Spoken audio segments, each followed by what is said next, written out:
Yeah, everybody know what ALS is? I'm going to do a little brief introduction of what it is in a minute, but I truly believe what I have up here. I'm trying not to let it define everything about me, but it's part of me. I mean, obviously, I'm sitting in a chair now, etc. Really cool chair, by the way, but it's just part of life now for all of us. And I got to give Cindy a lot of credit. Cindy's not just my friend or my partner or my spouse. She's also, along with a couple other people, one sitting in the back of the room, Kenny, wave Kenny. Kenny and Cindy are my main chauffeurs. I had to quit driving in December.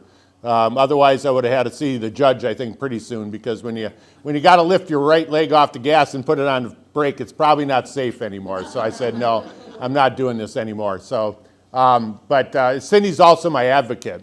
And I think I found out years ago through some friends, everybody needs an advocate. And Cindy's she's much more persistent when dealing with insurance companies and things like that than I am.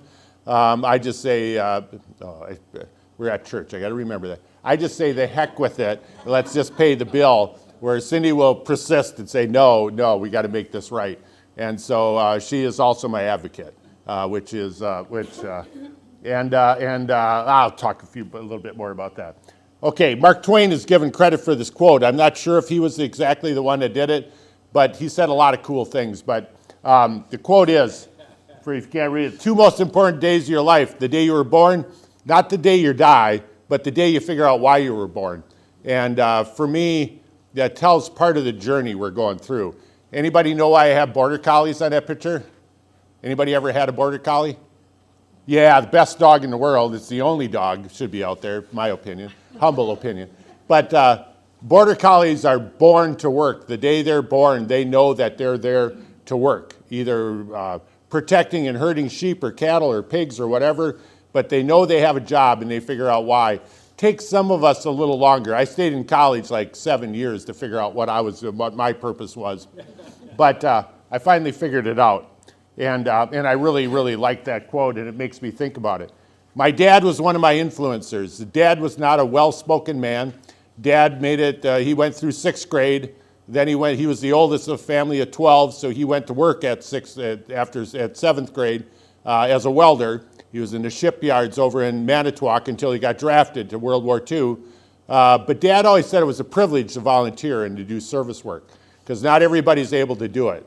And so if you're able to volunteer, you're able to serve people, you ought to do it. And that's kind of how, I think that's kind of when I figured out my why of why I was born, is to do service work. My job was basically service work as an extension ag agent for, well, it's year 37 now, maybe start my 38th year, because that'll be July 1st. And I'm planning on hanging in the job until September or October, somewhere in there. But, and then I did a few other things. Some of the things I miss the most right now is when I retired. I was thinking about retiring a couple of years ago because I had plenty of years and all that. I wanted to put more time in on the ambulance service because I don't know if love the right word is, because it's not a joyous job, but it can be. And I really loved working on the ambulance, but I gave that up a year ago, December already, so it's been about a year and a half. When I told Lonnie and Beth Sauce, because we did a lot of calls together, I said, I think I got to give it up because it's not going to build a lot of confidence in patients if we get there and I'm driving and I got to ask somebody to go get my walker so I could get to the house. Probably not a lot of confidence there anymore. And it wasn't safe anymore for me to be on, so I had to give that up. The other thing was coaching volleyball. I loved coaching, and I loved hanging around with kids. It made me feel young, and it gives me a lot of confidence in the world by getting to know young people, because they're pretty much amazing kids out there. And I had to give that up too, because I couldn't coach the way I wanted to coach. So I really, really am going to miss those things. Some of my purposes change the same. I'm trying to hang in with the blood drive for a couple of reasons. First of all, I really like coordinating the blood drive. I've done it. I don't even know how many years I've done it. Somewhere around 25 or more. And if I get 2 more times in and we meet goal, I've made 5,000 pints since I started. And that's, we'll see. I'm going to do July yet for sure. And we'll see if I make it to September doing it. And I still involved with Lions Club. If you came out to the smelt feed, thank you. If the batter was good on the fish, I made it. It's not real difficult for some of you guys. Peter and others help make batter. It's not the toughest job in the world, but amazingly, we go through a lot less beer now with me mixing the batter than we used to. So, and then Cindy and I, she's gone along almost every time except for today. She had to be in lacrosse working.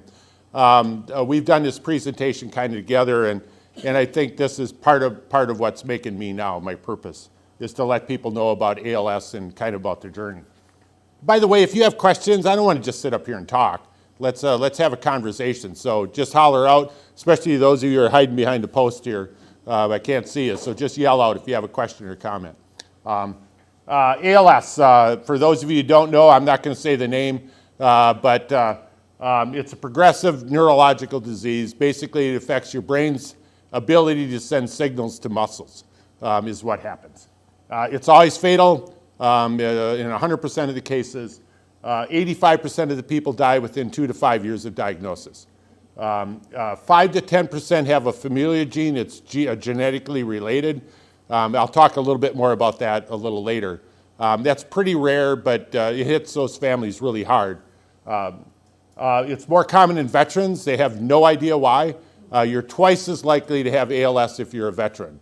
I think they're learning some of that with Parkinson's too, more common in veterans, because they have special programs for both diseases that are actually, some of the research is actually funded through the Department of Defense now for ALS and Parkinson's because of how common it is. They have no idea the cause. This thing's been around 90 years or more, and they still have no idea what the cause is for the disease. They don't fully understand the mechanism. They know what happens, but they don't really know how it happens. So therefore, it's really hard to come up with therapies and drugs and stuff for it. And treatments are only there to slow progression. I'm on an older drug right now. I've been on it since February of 21. It's been around since the late 80s, and it extends life 2 to 3 months is what the drug does. I was going to go on another drug that was just approved last year. Anybody see it in the news? It was last fall. Pretty big splash out there, ALS drug, and which they need to do because it costs a lot, and they need the publicity for these companies. But the side effects, once I found out the side effects, I actually had signed up, got approval for it, but the side effects are not something I want to deal with, and I don't want Cindy to have to deal with. And when they told me the best case scenario to extend life 4 months, I said, no, quality of life right now is a little more important to me than, especially for Cindy, what she would have had to go through helping me out. Yes? Was Lou Gehrig the first? Yes, very good. He was the first publicized person. Yes. Yeah, good. And we'll show Lou in a minute. Is that about the time that they noticed ALS itself? It had been around a while before that. Had been. He was just the poster child, per se, the really well-known person. But yeah, good question. Yeah, and that's why Lou Gehrig disease, most people know it as that, rather than ALS. So most of the drugs slow treatment, or slow the cause of death down, basically. Most people die because they can't breathe, is what most people die from. Because eventually it affects everybody's breathing. Just a couple quick things. 70% of the people, it either affects their legs or their arms first. With me, it was my legs, especially my left leg is what I noticed first, and I'll talk a little bit more about that. But they did find out there's about 25% of the people that will affect their tongue first, which makes swallowing really difficult, speech hard, and breathing hard earlier on. And then respiratory is about less than 5%. Those are the people that don't last very long. There was a young man, I never met him, but he was a good friend to a young man in Buffalo County that I know well. And right after I was diagnosed and he found out that I had ALS, he called me. And he was 40 years old, or 41. And his friend from college was also diagnosed about the same time as me. His was a lot more aggressive. He died last Thanksgiving already. He was 42 years old when he died. So some people, it affects their respiratory really, really quickly, and that's what happened with him. His started in his arm. Avid golfer, very good golfer, and his golf game kept going down, and that's why he went in. They also have found out that at first they didn't think it affected cognitive functioning at all. But now about 50% of the people will have some cognitive loss before death that have ALS. So far, I'll talk a little bit more of some of the testing I do every month because I'm on an experimental drug also, which I'll explain about. But you can ask Cindy if it's affected me yet. She'd probably give better answers than I would. We try to extend quality of life is what the goal is with the treatments currently. Like I started with weakness. I never used a cane, but I used walking sticks. And Kenny saw me through this whole process so far. Kenny's been a godsend, by the way. He deserves a little halo already for putting up with all this stuff. Yeah, thanks, Kenny. And I need to publicly, and we've had a lot of other people help too, but Kenny's been there. He's the only reason I'm still working. He hauls me around, and I think Faye really wants him out of the house bad, she told me. But I went through with walking sticks. That only lasted maybe a month or two. Then I graduated to a walker, a four-wheel walker. I probably used that 8 to 9 months, I suppose. I got along pretty well with that. Then I used a manual wheelchair for just about a month and a half, and then they advised me to get on the list and get a power chair ordered. And I was resisting for a while, and then finally the neurologist said, "No, you will do this." And it only took 5 weeks to get it. The company that I dealt with, they're actually from Kentucky, but Anderson Wheelchair in Rochester was really, really good. And they said, "No, you get it ordered." They put a rush on for ALS patients because it changes so fast. And I got it, and I haven't been out of it since. I spend 15 hours a day in this chair now. It's way easier to get out, and I'll show you some of the features if you want later. So that's kind of progression with the weakness. Communication, when people ask if this experimental drug's doing me any good, I say, well, I'm still talking and I'm still breathing. So I'm thinking it's helping. And I tell my brothers that thank God I'm still talking, because what a loss to society if I couldn't talk anymore. They don't always agree with that, but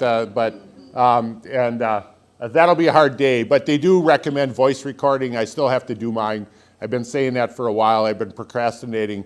Where we record certain phrases, it's about 20 minutes worth of phrases.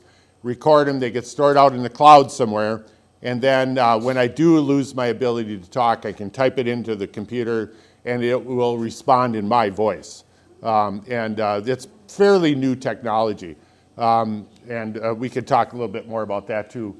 Swallowing, so far I'm not having an issue. I can't eat regular cake anymore. It gets caught in my throat. But I don't really need cake all that bad anyway, I guess. But that pudding cake went down pretty well, though. That's fine.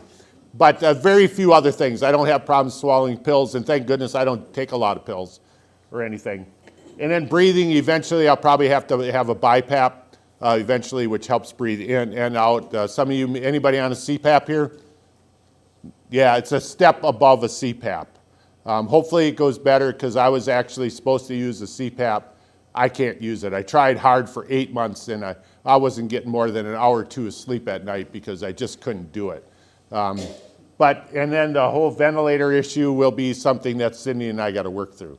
I've already talked to Pastor Rem. We had a conversation once about that. And so we'll see where that goes. Okay, this is treatment for me. Still being able to work, still have a purpose, and still hanging around with people, and a little bit with young people. These are FFA kids that helped Kenny and I actually last summer do all my research plot work, because they do a fair amount of research on different crops and such. That's the only reason. Between these kids and Kenny, it's the only reason it got done last year. And the kids were great with it. Some of their parents were wondering a little bit, because I do a fair amount of research on industrial hemp. And I was kind of wondering why their parents knew what it smelled like. I told their kids to ask them that, how they knew the aroma.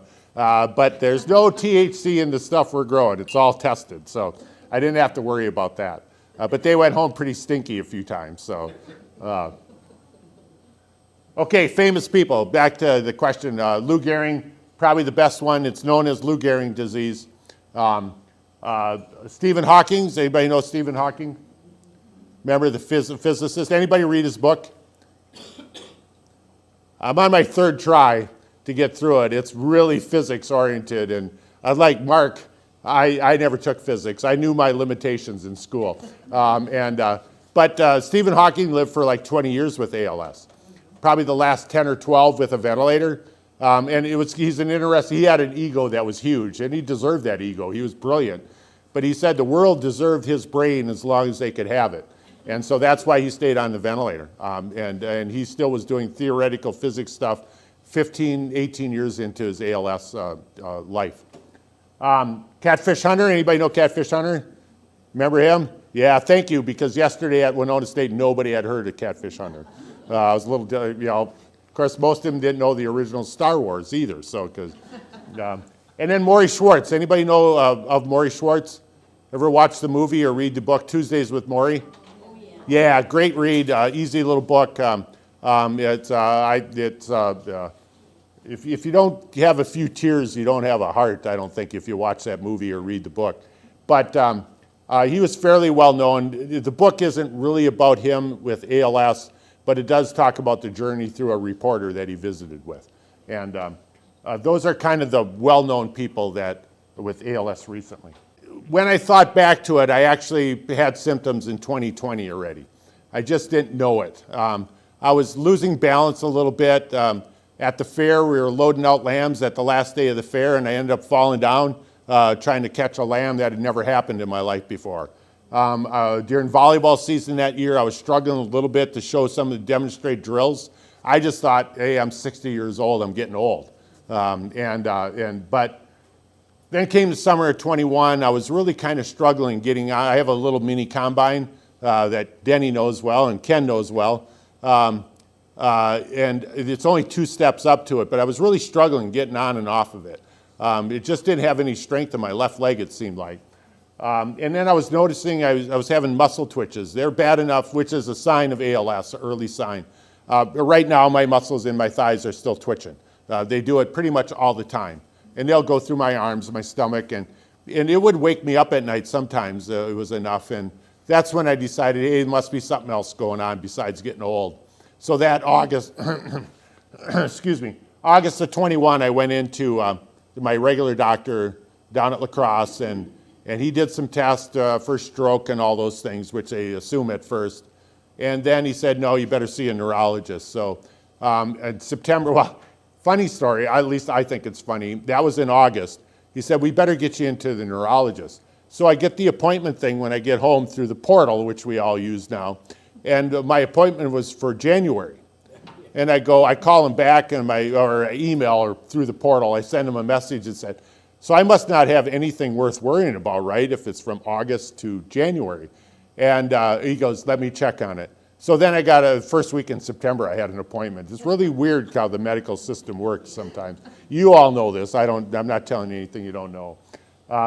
But it was, I did tell this to I spoke both at the nursing students in Winona and Viterbo and talked to them about that, about being advocates for their patients, because stuff like that happens all the time where you don't get, the person making appointments, they don't really know if it's serious or not. So they just put it out when it's most convenient is what I think happens. But anyway, so in September, the first visit with the neurologist down in La Crosse, I was pretty lucky. It was a Dr. Anderson, Anderson. He had worked his residency at the University of Iowa Hospital in ALS clinic. And he goes, same day, he said, do you want me to be honest and blunt with you? And I go, of course. Why else would you be getting the money you get? And I sometimes smart off when I shouldn't, I suppose. And he goes, well, this is what I'm 95% sure you have is ALS. And that was, well, I'll talk a little bit about the reaction. But then, since they don't have that many patients in La Crosse, he sent me to Mayo in Rochester because they have an ALS clinic there. They have enough patients that come through, and I'll explain that in a little bit. And so we've been going to Rochester since then. The official diagnosis was until February of 21. So if you count back, I already made the 2 years, so I'm doing okay out of the 2 to 5 years. So I beat that mark. So, and then I am in a clinical research trial too on a new drug, and I think that's, yeah. There's only 24 of us on in the country. It's a phase 1 trial, which is the first trial after animal trials. Therefore, if you see the third bullet, I have a good friend that he would call about every week and say, are you growing a tail yet? Because it was an animal trial, you know, or just after animal trials. They've extended, at first it was going to be 13 months. They've extended it up to 2-year trial now. There's been enough results. They're gearing up for a phase 2 trial now, which is a little broader. It would be, you know, several hundred people rather than 24 of us on the trial. Which I was really glad to hear. Yes? Is that developed from money that's like a pharmaceutical business that's just developing this research, or is there government money, is there tax money in that, or do you know? Yes. Yes. All of the above. All of the above. The So government's involved in right. research? Yes. Drug development? Yes. It was just a week ago. I'd never done this before. I volunteered, Cindy and I both did, to be advocates for ALS organization.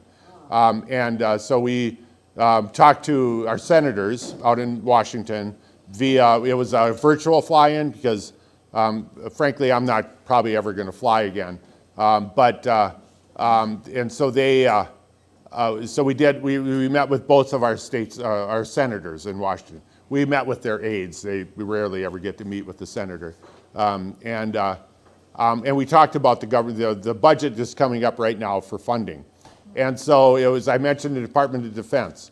That's all of the money that the federal government goes in for research, drug research and other therapy research. Is in the Department of Defense? No, there's about, and these aren't big numbers, even though they sound really big to us, about 80 million in the Department of Defense. And there's about, through the CDC, because they don't know the cause of it, there's about 25 to 30 million in their budget. Through the National Institute of Health, there's about 80 million that goes for ALS research. And if you compare that, if you look at cancer, because it affects so many other people, that's billions of dollars then. You know, tens of billions of dollars. And where these are, they tell me anything less than 100 million's hardly worth it in the budget, federal budget, because there's just a lot of zeros is all. But they're significant numbers for ALS research. So, and the ALS organization, they raise, I don't know how many million a year, maybe 50 or so. You remember the Ice Bucket Challenge? All of that was for ALS research. That raised a little over 100 million in the 5 years they did it. And all of that was for research. So right now, I'm on the first 5 weeks, I might have been on a placebo because they got to start you somewhere. And then after the 5 weeks, everybody's on the actual drug then. You're either on 40 milligrams, 80, or 120. Anybody ever do research? Okay, I've done enough animal research and livestock and crop research that you have to have a control. So you have to have placebo. And you have to have different levels. You can't do a fertilizer trial if everybody gets 100 pounds of nitrogen. So therefore, somebody has to be on the 40, somebody has to be on the 80, and somebody has to be on the 120. I'm on the 40 milligram. I'm on the low dose right now. I asked if there was any chance of getting raised up to the higher dose, and they said, no, we can't do that. And I understand. I feel really, really fortunate because there's very limited side effects to the drug. The only side effect I had for the first 3 weeks, I was awfully constipated the first 2 weeks. That was the only side effect. Never had been like that in my life. You know, I was pretty blessed my whole life on health. And so pretty miserable time, but we got that figured out. And that was the only side effect. In fact, I told Cindy I felt pretty guilty when I was in, because I had to go in the hospital the first administration for 24 hours. And then when I was for sure not on the placebo, I had to go back again. And they would do blood draw every hour, urine sample, they're supposed to be every hour, but that's a bit of a challenge sometimes, if you know what I mean. Then EEG every 4 hours. Well, they had it constant for the first 8 hours to see if it affected my heart or anything. And then it switched to every 4 hours after the first 8 hours. And they just did it, you know, to make sure I didn't have any side effects. I had no side effects, and I'm on the same floor at St. Mary's where the cancer drugs are and all that. Everybody's sick and miserable, and for me it was just like a really bad hotel stay. because if you slept in a hospital bed recently, they're really not made for anybody over 25 pounds, I don't think. So I felt really fortunate. They are struggling to get people to participate in trials. Some of it's specific to ALS, some of it's specific to all drug trials right now. Number one is a lot of people with ALS don't live 2 to 3 years. So if there's bad side effects, they really don't want to do a drug trial. And I get that, I understand that. Number two is the whole idea of being on a placebo. This is for all drug trials. People say, I'll be on the trial if I'm for sure getting the drug. Well, you can't do research that way. It doesn't work that way.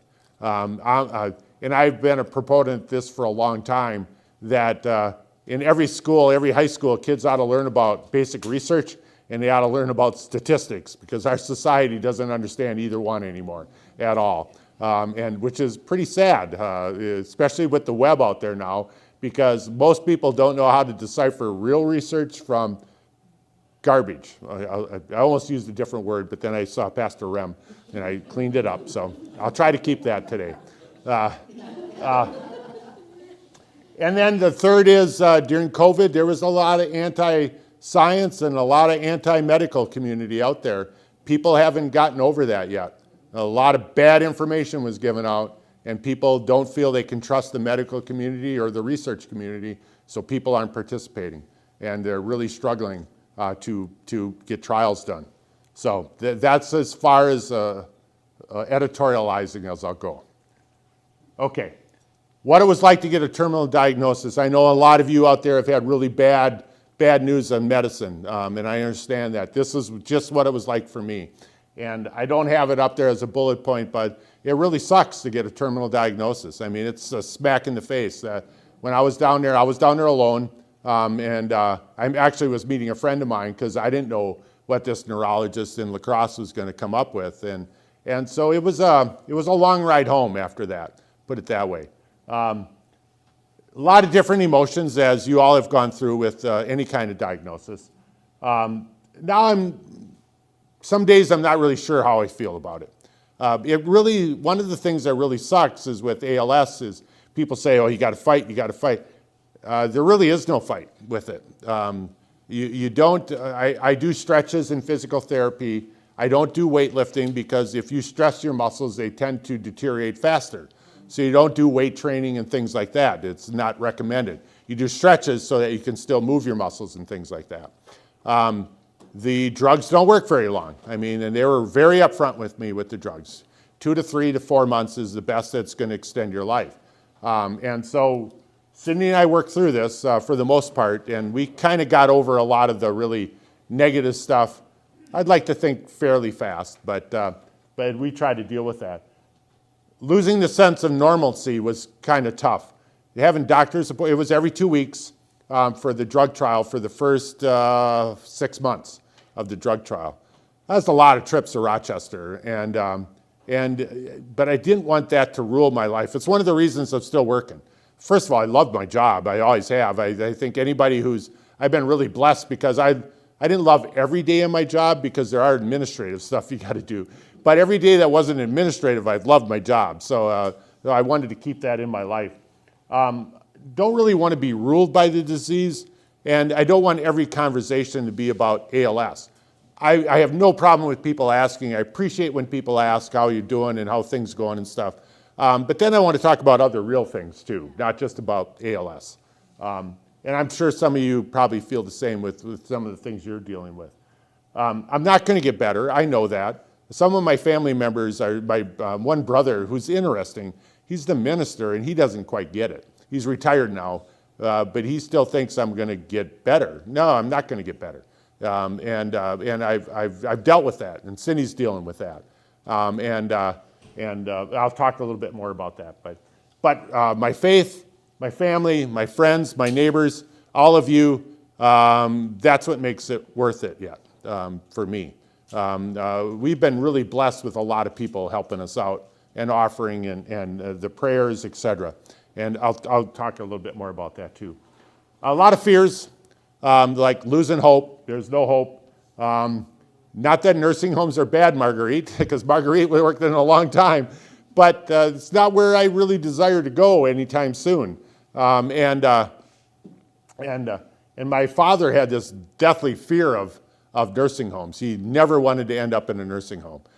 He didn't, but he died pretty suddenly from melanoma. He only lived a few months after diagnosis because it affected his brainstem right away. So, and he was only 69 years old. So it was, but in some ways he got his wish. He didn't go to a nursing home. The fear of being forgotten is, and we all know it. There's people in nursing homes that kind of get forgotten. People don't remember they're there. It's an effort to go visit, et cetera, et cetera. And I'm guilty of that as anybody. And I'm trying to get better about that. What happens to my family? I don't, Lucas is fine. Lucas is doing fine. Thank God that he's a responsible adult now. But I don't want Cindy, financially destitute through this. And so far, our insurance has been great. And ALS organization has been really good. And I'll mention that a little bit more. And then life decisions. I know, we should all be making these anyway, but when you're forced to, it becomes a little different. For me, it was. I knew we should have been doing this. And Cindy and I have talked about funeral wishes and all that kind of stuff. And I tell her, what happens at a funeral really isn't bothered to me. I ain't going to be there. Well, kind of be there, I guess. Either be a bunch of ashes probably, but it ain't really going to affect me much. It's more on her and Lucas what they want than it is for me at that point. But there's some other things up to that. And then being useful. Being useful is part of what I don't want to give up. I want to try to be useful. Tom Thibodeau, anybody know Tom? He teaches a servant leadership program at Viterbo. If you ever have a chance to hear Tom talk, do it. He's an amazing storyteller. He's an amazing guy. And his talks are always about something positive. He does a podcast every month for the Professional Dairy Producers Organization in Wisconsin.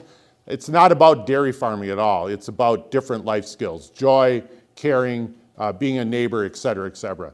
But Cindy did her master's program at Viterbo in the servant leadership program. And through that, I've gotten to know Tom. We've become friends over the years.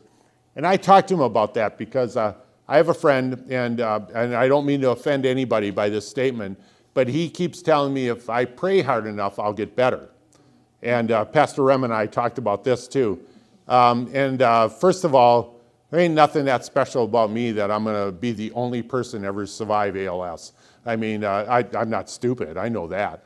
But so I talked to Tom about this because it bothered me. Pastor Rem was a big help, and I talked to her about it. But it still bugs me a little bit. And so I talked to Tom about it, and he said, what you need is hope, not false optimism, is what his message was to me. And this, to me, makes a lot of sense. You pray for hope so that you go through this journey and continue my life with some kind of purpose and being useful and to others.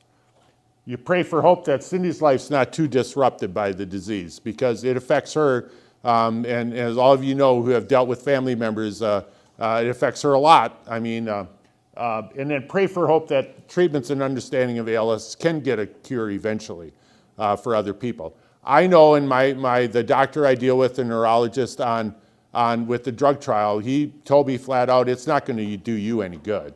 It may extend life, it may extend my ability to talk and breathe, which is important to me, but it's not going to cure me. And he was very upfront. But it may lead us to a development for the next generation of people with ALS, which to me makes it all worthwhile. So that really helped me when I talked about this. Friends matter, friends and support. There might be somebody up there, the Wixino, huh?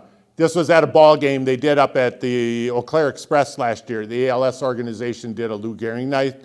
They do one in Milwaukee every year. But Milwaukee's 4 hours away or whatever, and I don't really feel like traveling that much. So the Eau Claire Express did it.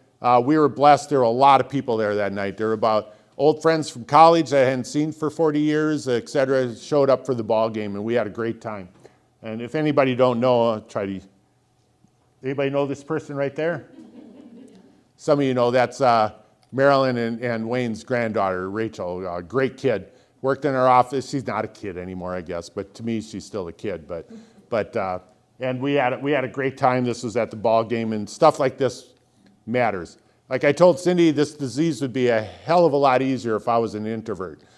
Community sports been really good from lots of different, this was last year at a volleyball match. So when I coached, we always did a Dig Pink for breast cancer awareness. And last year, the coach asked if they could do an ALS night and put the fundraiser towards that. Yeah, it was a pretty cool night at the Alma gym.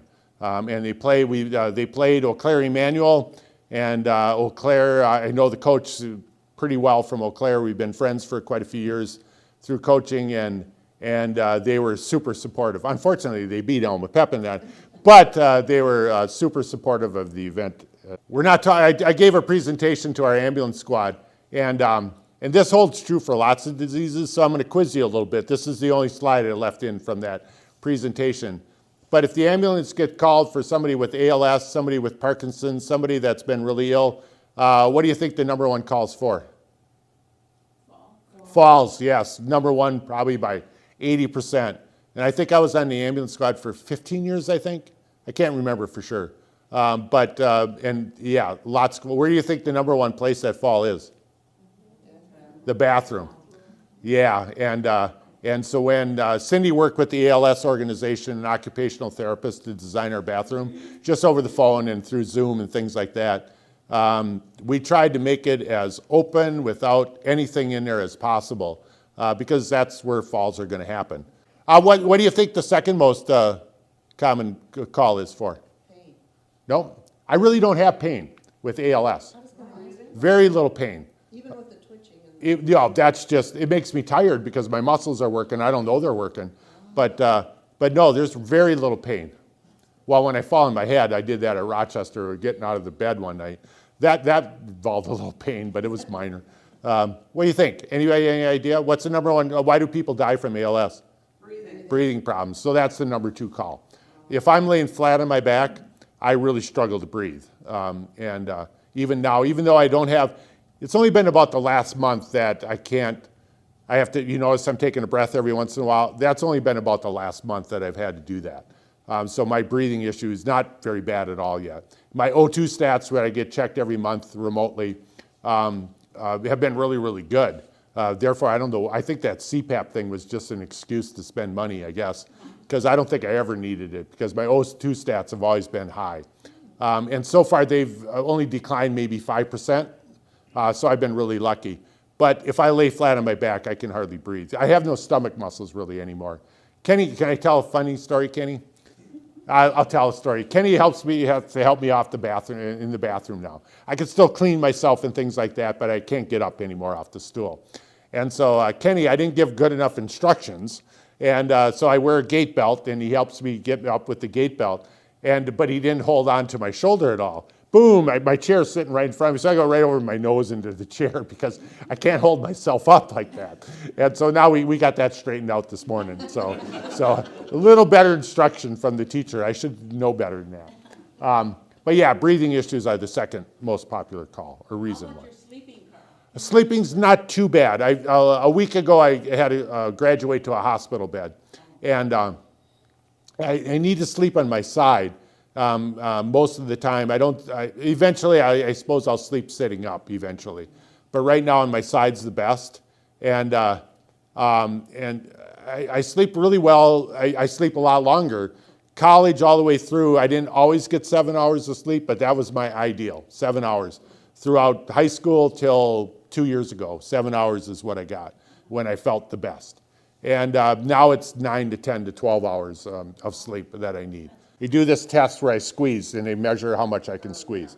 A month ago, I was still able to squeeze 50 pounds with this hand, 40 pounds with this hand, okay? But when I go out here, and now I can't even do it anymore. If I'm out here, I had 2 pounds with this hand and 1 pound with this hand. We graduated. We do half gallons of milk now because I can't lift a full gallon. The little changes that we make. My shoulder muscles have gone really pretty quickly. So my calves, I learned this, and maybe I think I've told Kenny this, but I don't know if I've told anybody else this. I have to wear those stupid compression socks now. I hate them. Anybody wear those? Have to? I hate putting these things on and off. How do you get them on? I usually take a nap after I get done because it takes me about a half hour to get them on. and I expend a lot of my energy putting them on, but my ankles and my feet and my lower legs swell so bad if I don't wear them now. But our calf muscles serve as a pump for our lower legs, and I don't have calf muscles that work anymore. They're pretty much totally gone. And so I learned something about anatomy. I know all kinds of things about bovine anatomy and things like that, but not really much about human anatomy. So ALS organization, this is at the ball game last year. They've been an amazing help to us. They provide us a fair amount of equipment that we borrow. My walker's from ALS organization, and I have a manual wheelchair from ALS that I used a little while. They said, go ahead and keep it, because if something goes down with this, I'll need something to get around with. A bed rail I got my bed rail from the Gilmanton Legion. They've been really good too. Several other pieces. I have a Hoyer lift now in case I fall, or when I can no longer move from my chair to the bathroom. Cindy will use a Hoyer lift at that time. They've let us borrow one of those. Their goal is to try to keep you in your home and keep you comfortable as long as possible. And they provide equipment to do that. Insurance company's been good with we don't know how much we're gonna have to pay for the chair yet. I've had it since February 13th, but between them and the insurance company and the company we bought it from, they haven't all settled up yet. We got a letter when we first ordered the wheelchair, and they said you order everything you possibly are gonna need, because they will never pay for any add-on. That they won't do. So they ordered everything they thought I would need, and I got a letter saying everything was approved from the insurance company. The very next sentence says, approval does not mean we will make payment. I think any other lawyers here besides Gary? I think that's lawyer talk, if I think it right. So, but and the hospital bed, the insurance company approved the hospital bed also, which was really great. I can't complain at all with how we've been treated. And so, but ALS is also an advocate, and they have advocacy attorneys that we can use, which I actually had to use early on. When I was diagnosed in February, officially, in the end of February, that was beginning of February, end of February, I got a letter from an insurance company saying that I had to go on Medicare, because you're automatically qualified with Parkinson's, ALS. I don't know if there's anything else where you're automatically eligible for Medicare. And I go, but you got to quit working. You got to retire if you're going to go on the Medicare program. And so I called my insurance company 4 or 5 times, the number that was in the letter, sent them several emails, never got a response. So this went a couple months. Talked to the ALS organization. They said, here, call this number. And so a day later, there was a lawyer from a large firm in Philadelphia calls me back and said, hey, this is part of their pro bono work. We represent the patients with ALS. What was the issue? So I scanned the letter and sent it to her, and she read it over while we're on the phone, and she goes, this ain't right, they can't do this. She goes, do you mind if I call them while we're on the phone? I said, no, let's do it. Calls the insurance company, of course they don't answer, but she leaves a message saying, I'm so-and-so from this law firm in Philadelphia representing Carl Duley, and he received this letter, and we would like you to call him back as soon as possible. Got a call 20 minutes later saying, that letter was a mistake, don't worry about it, just throw it away. So ALS is, if they did nothing other than that, I'd be thankful for them. Great organization, they've been really, really good. Also looked them up where you can look up organizations that how much goes to administration and other stuff. And I think they were at like 89 or 91% goes towards their mission, not towards administration, which I think gave them an A rating if I remember right. So, but great organization. I'll put a little plug in. There's going to be a ALS walk, the first time they've ever had one up in Chippewa Falls, June 10th. It's a Saturday. I threw it out there once on my Facebook page. I got a little more information, so this weekend I'll probably throw it out there again. There's a place, come on up, you'll learn more about ALS. They'll have some educational displays up there. They do have a donation thing. Don't feel obligated. If you just want to come walk, that's fine. But it'll be on that Facebook page. Also, it's at the fairgrounds at Chippewa Falls, if anybody's been there. That's a block away from Liney's, so we may continue to walk over to Liney's after the walk is over, for anybody who might be interested. Chuck's eyebrows finally woke up there, yeah. He quit snoring too. Another organization that we got connected with a little bit is ALS Therapy Development Institute. It's a small research company in Massachusetts. They only do research on ALS, and they only do research on the familia, the genetic form of ALS. They've been a great organization also. I've just spoken with them a few times. The picture that is up there is from the Stillwater Brewery, actually, because there's a program called Ales for ALS that started with a hop grower out in Yakima, Washington. I've been at his farm once, and I met him again in Michigan at a meeting. He's the largest hop grower out in Yakima, Washington, which produces 85% of all the hops in Wisconsin or in the United States. His wife's family has the familia gene for ALS, and she's had 9 family members die in the last 2 generations from ALS. And so they were wondering what they could do. So in 2013, they came with this idea that they do a mixture of hops, a blend of hops, and any craft brewery in North America that wants to, they will provide a certain amount of hops as long as they agree to donate $1 per pint of that brew to this ALS TDI. So they've raised $5 million since 2013 for research on the familia ALS just through that program. We noticed, actually, where I found it was Martin Bacon's Facebook page had that Stillwater was going to have release their beer. It was the end of March, and it was a nice day, so I told Cindy, let's go on up. So we went up, and I worked with Liftbridge Brewing a little bit through my research with hops and barley over the years. But it's kind of hard to see, but anybody recognize the guy in the middle with the white shirt on? Any Twins fans in here? You should know him then. It's Kent Herbeck, the former first baseman for the Twins, who his father died of ALS in 1982. So since then, he's been doing fundraisers. He goes for nothing. He'll sign autographs and baseballs and all that kind of stuff, anybody who comes. And he's raised about $20 million now since 1982 for ALS research. But he was first baseman, really cool guy. I'd never, of course, met him, and I'm not really into the whole celebrity pitcher thing, but he was such a nice guy that we thought, yeah, we'll do a pitcher. The guy next to him his name is Chris Engler. Chris was a former NBA player. If you notice, Cindy comes up to about his armpit. He's 6'11". He was only in the NBA 5 years before he blew out a knee and ended his career. And he's from Stillwater, Minnesota, and then he finished his career as a high school social studies teacher at Stillwater. But he was diagnosed like 30 months ago with ALS. He's on a research trial with the same neurologist that I am, but it's a different trial. It's an immunotherapy trial.